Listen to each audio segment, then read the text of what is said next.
dia, boa tarde, boa noite a todos aqueles que me deram a honra de se inscrever no meu canal e a você em particular que me vê pela primeira vez.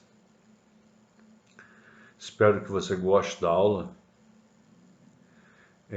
que você se inscreva no meu canal, que ative as notificações para sempre estar ligado nas novidades do processo penal. E eu tenho uma novidade hoje para vocês. De segunda-feira até sexta-feira, neste canal, nós vamos falar só de processo penal e de direito penal. O Cantinho da Fé terá um espaço próprio, um canal próprio, para aqueles que quiserem se inscreverem também nesse canal para receberem a palavra de Deus. E eu vou separar então os temas, deixar um canal apenas para direito penal e processo penal e temas do direito, e outro canal só com o Cantinho da Fé para discutirmos a palavra de Deus e falarmos sobre a Bíblia, sobre os personagens bíblicos, sobre as doutrinas bíblicas. Bom, sem mais delongas, nós vamos passar nossa videoaula de hoje sobre um tema muito interessante, no qual didaticamente eu vou dividir.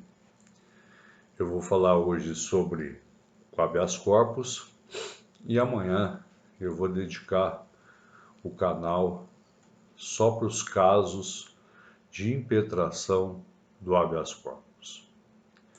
Primeiro, nós temos que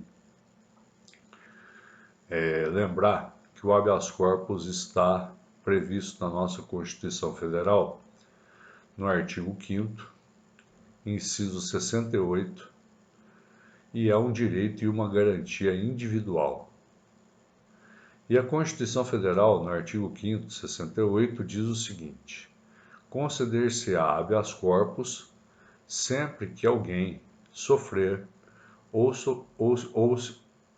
se achar na iminência de sofrer violência ou coação na sua liberdade de locomoção por ilegalidade ou abuso do poder.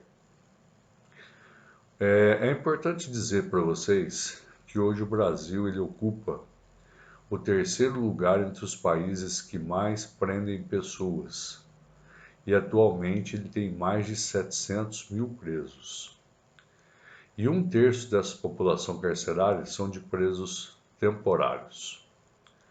E seguindo o princípio da ressocialização da pena, é importante cumprir a lei, mas também é dever do Estado combater a cultura do encarceramento e propiciar ao condenado a sua ressocialização.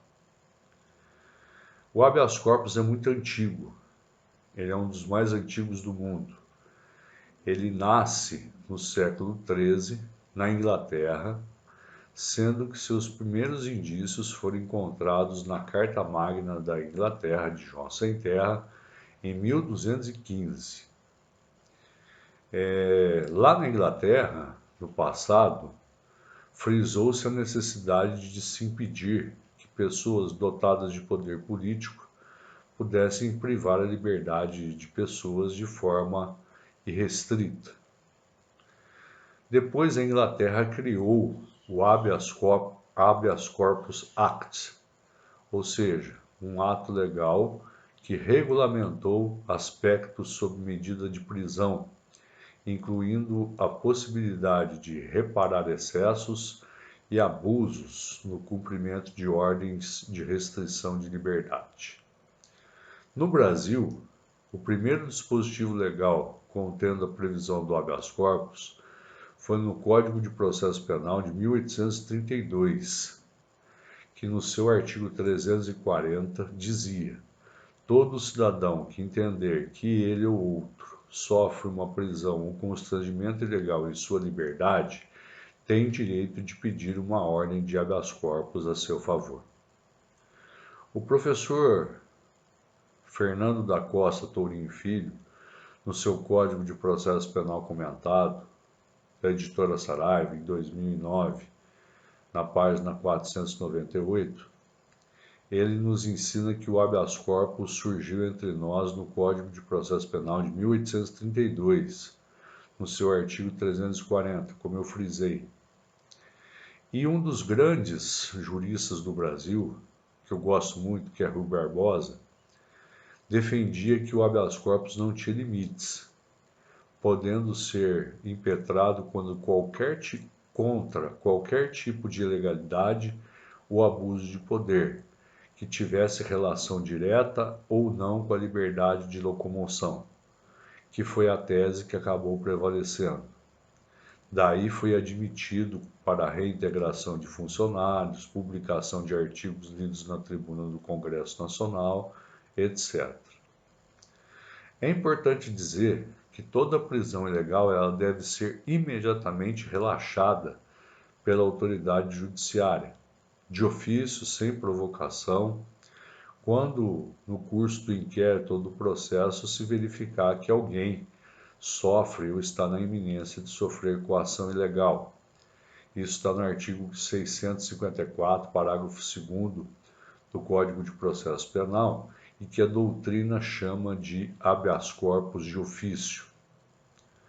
A expressão habeas corpus significa apresente o corpo ou traga-me o corpo. A doutrina brasileira do habeas corpus permite ou permitia a utilização desse recurso não somente para a tutela da liberdade de locomoção, mas para os demais direitos que tinham como pressuposto básico a locomoção. Outros autores que eu gosto bastante, que são a professora Ada Pellegrini Grinover, o professor Gomes Filho e o professor Scarance Fernandes, eles colocam, a respeito da história do habeas corpus, uma posição bastante interessante. Na verdade, 3 posições firmaram-se com o advento da Constituição Republicana. Alguns, como Rui Barbosa, sustentavam que a garantia deve ser aplicada em todos os casos que têm um direito ameaçado, manietado, impossibilitado no seu exercício por abuso ou ilegalidade. No outro sentido, afirmava-se que o habeas corpus, por sua origem histórica, era remédio destinado exclusivamente à liberdade de proteção, à liberdade de locomoção e proteção. E, finalmente, uma terceira corrente, que foi vencedora no Supremo, propugava incluir na proteção do habeas corpus não só os casos de restrição de liberdade de locomoção, mas como situações que a ofensa fosse meio de ofender outro direito. Pedro Lessa defendia o seguinte: quando se ofende a liberdade religiosa, obstando-se que alguém permaneça no templo, tem cabimento habeas corpus, pois ele foi embaraçado na liberdade de locomoção, que feriu a liberdade religiosa. Quando se ofende a liberdade religiosa, porque se arrasam as igrejas ou destroem os objetos do culto, não é possível requerer o remédio, porque aí não está em jogo a liberdade de locomoção das pessoas. O habeas corpus é uma ação constitucional que protege a liberdade de locomoção, ou seja, protege o direito de ir e vir, sempre que for direta ou indiretamente violada por ato ilegal ou abuso do poder público ou privado. É também destinada a tutelar de maneira eficaz e imediata o direito de ir, vir e ficar. Também palavras do professor Tourinho Filho. Então, é um remédio constitucional que visa proteger o direito de ir, vir e ficar. O habeas corpus ele pode ser dividido em 2, o liberatório e o repressivo. Né? O habeas corpus liberatório ou repressivo, como o próprio nome diz, traz a ideia de liberdade, ou seja, a liberdade de afastar o constrangimento ilegal, a liberdade de locomoção já existente, porquanto o ato constritivo de liberdade de locomoção, por ilegalidade ou abuso de poder, já estiver sido consumado, tem por finalidade sanar a violência ou uma coação que já foi concretizada. Prestem atenção, aqui não se fala da liberdade no sentido do sujeito estar preso. A liberdade que se fala aqui é uma liberdade jurídica, ou seja, quando já foi expedido o mandado de prisão. E isso faz com que muitos alunos acabem errando questões, né? Porque pensam na natureza do sujeito preso, dentro das grades, encarcerado. Não.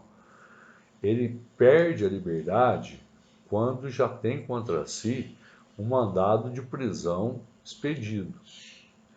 Renato Lima, outro doutrinador, ele nos ensina que o habeas corpus liberatório é denominado e que se volta contra a ordem legal o abuso de poder já perpetrados, ou seja, a coação já se concretizou.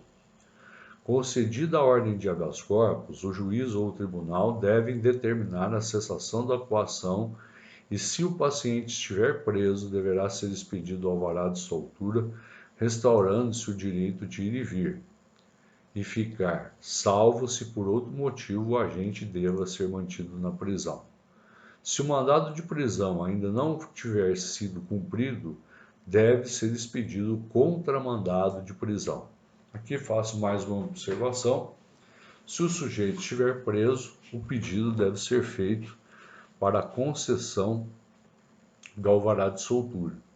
Se ele está foragido, por exemplo, aí já não é alvará de soltura, aí é contramandado de prisão.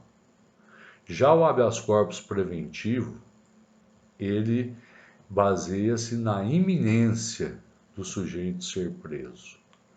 Ele deve ser impetrado quando existe apenas uma ameaça à sua liberdade de locomoção, ou seja, somente ocorrerá quando alguém se achar ameaçado de sofrer violação ou coação na sua liberdade de locomoção por uma ilegalidade ou abuso de poder.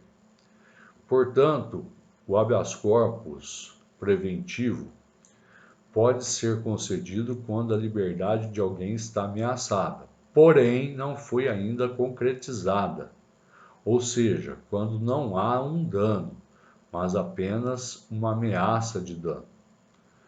Novamente citando o professor Renato Lima, o habeas corpus preventivo ele é ajuizado contra a ameaça de constrangimento ilegal à liberdade de locomoção, visando prevenir a sua materialização.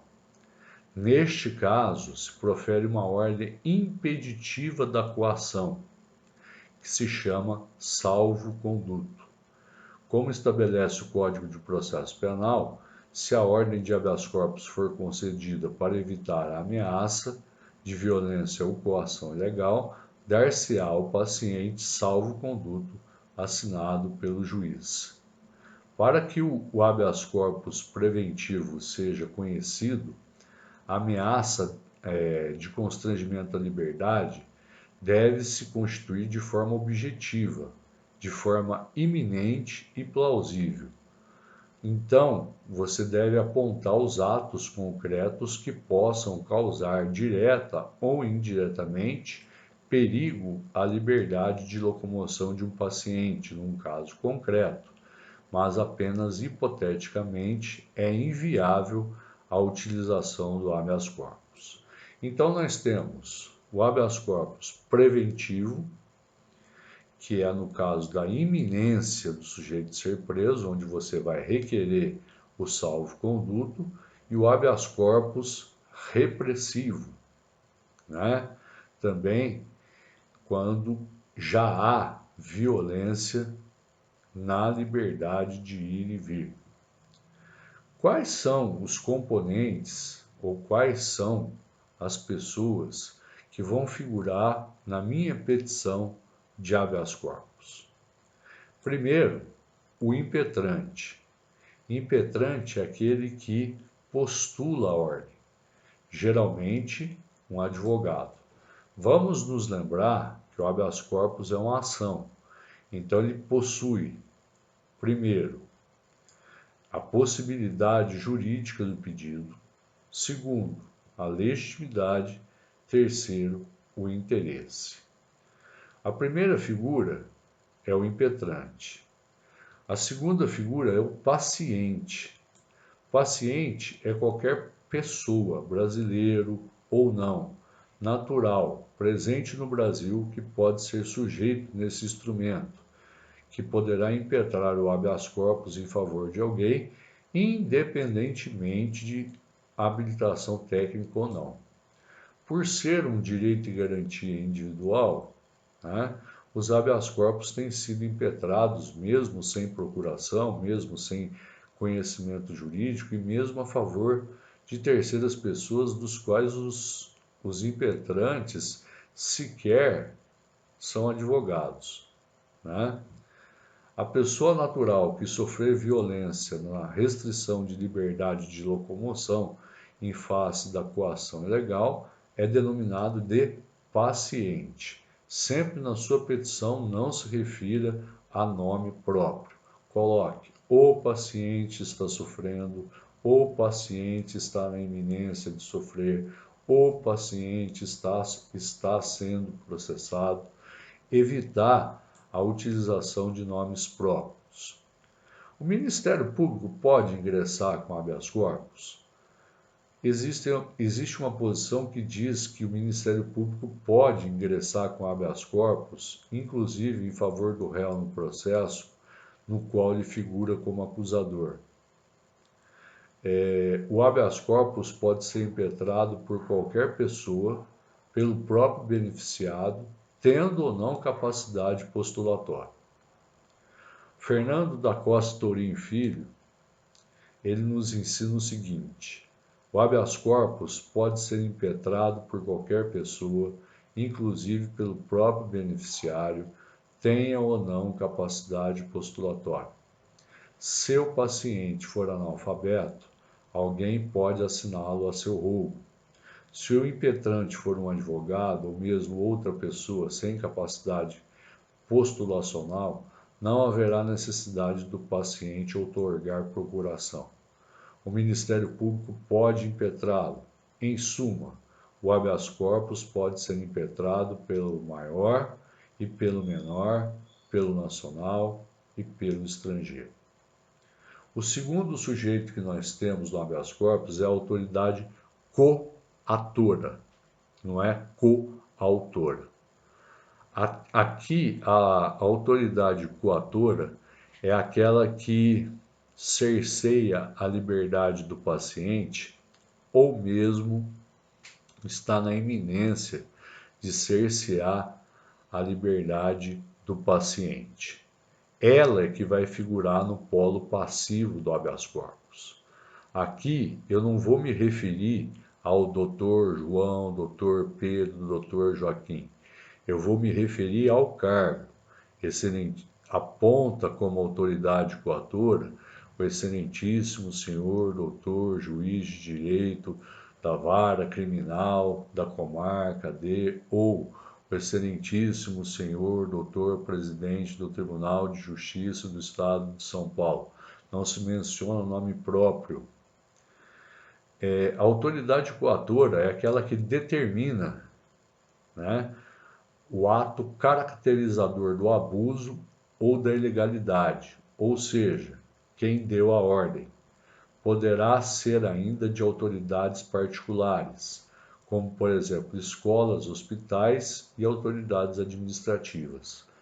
Um exemplo de habeas corpus contra autoridades particulares é no caso, por exemplo, do hospital impedir a alta do paciente, condicionando a alta do paciente ao pagamento das despesas hospitalares, tá?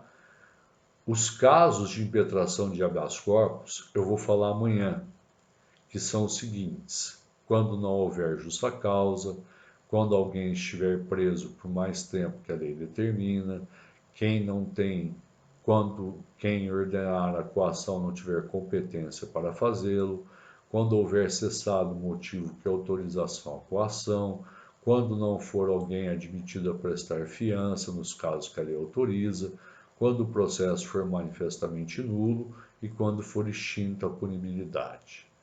O que nós falaremos amanhã será do artigo 648, os casos, o que é justa causa, o que é tempo, mais tempo que a lei determina, a fiança, o que é nulidade, quais são os casos de extinção de punibilidade, e por serem 8 incisos com 8 matérias diferentes, eu, didaticamente, vou falar disso amanhã. A competência. Pensa numa escada, tá? Aqui está o juiz de direito. O habeas corpus será impetrado no Tribunal de Justiça. Se a autoridade coatora for o Tribunal de Justiça, o habeas corpus será no Superior Tribunal de Justiça. Se for o Superior Tribunal de Justiça, eu vou subir a escadinha e vou ao Supremo Tribunal Federal. Então, essa competência é hierárquica. Então, o habeas corpus sempre tem que ser impetrado perante a autoridade hierarquicamente superior àquela que determinou a prisão. Por exemplo, se um juiz de primeira instância determina a prisão de alguém, o habeas corpus será impetrado perante o Tribunal de Justiça. Aqui, nós vamos falar de cada um deles.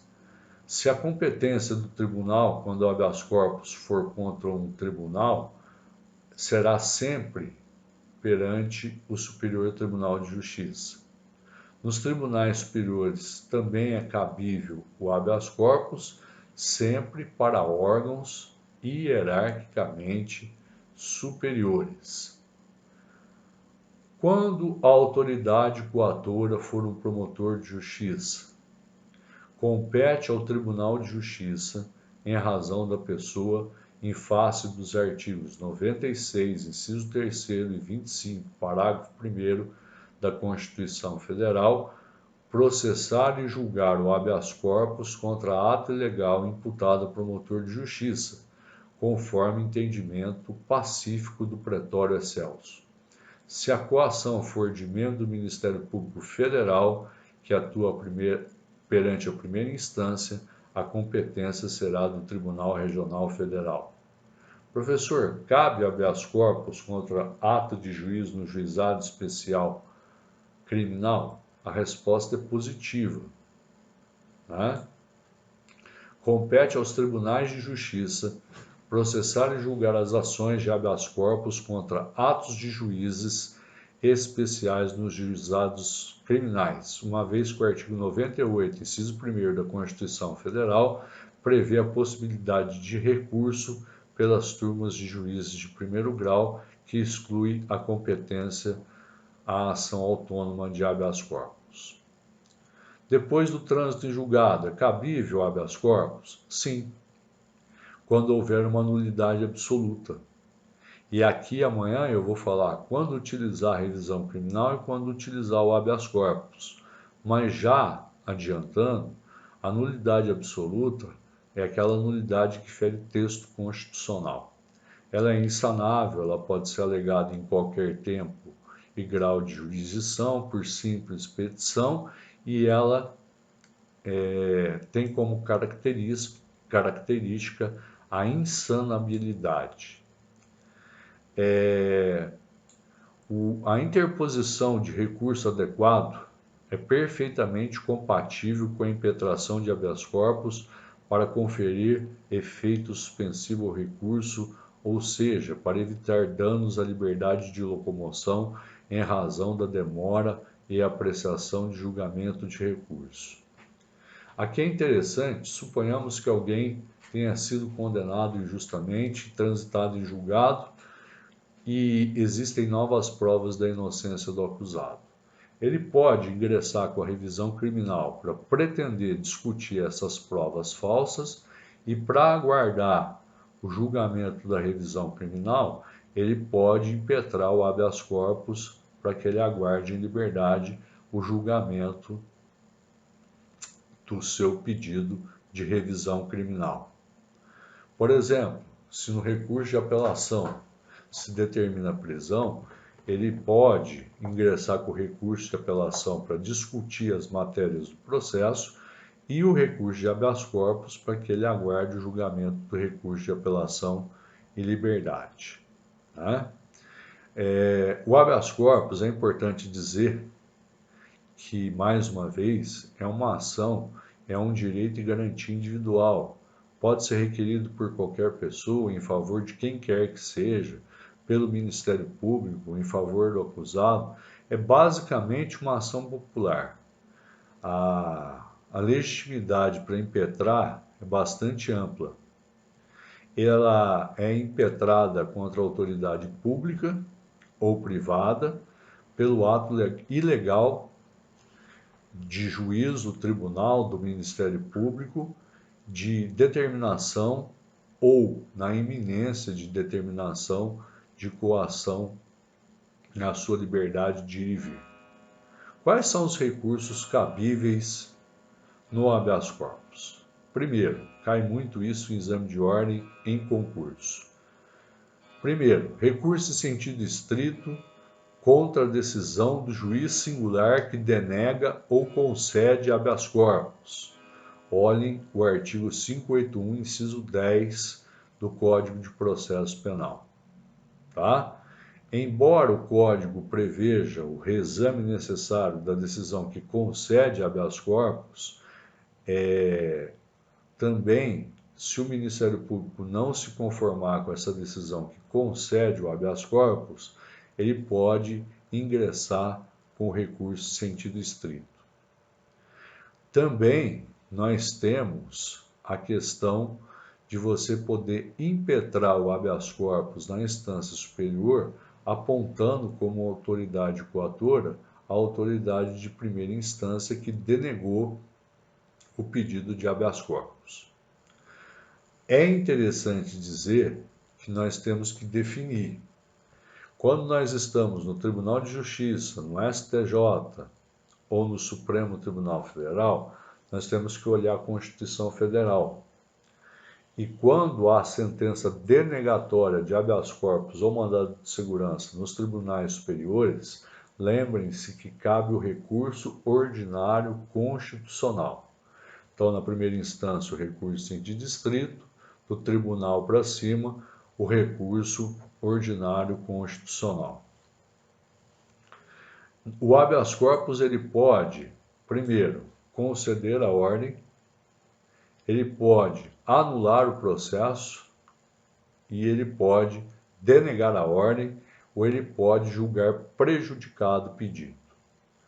Conceder a ordem, ele vai expedir o alvará de soltura ou contramandado de prisão.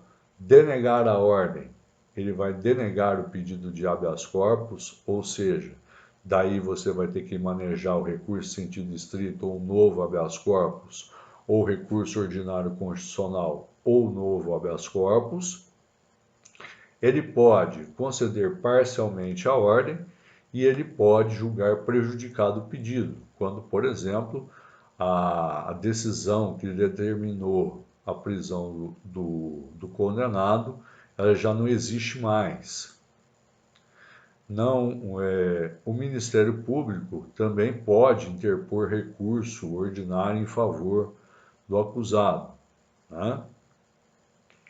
Embora a lei preveja o prazo de 5 dias para a interposição do recurso ordinário constitucional, e vocês vão encontrar isso em uma lei especial, que é a Lei 8038/90, tem-se admitido o recurso ordinário, mesmo quando intempestivo, dando-se primazia à liberdade, além de ser passível à concessão de ofício.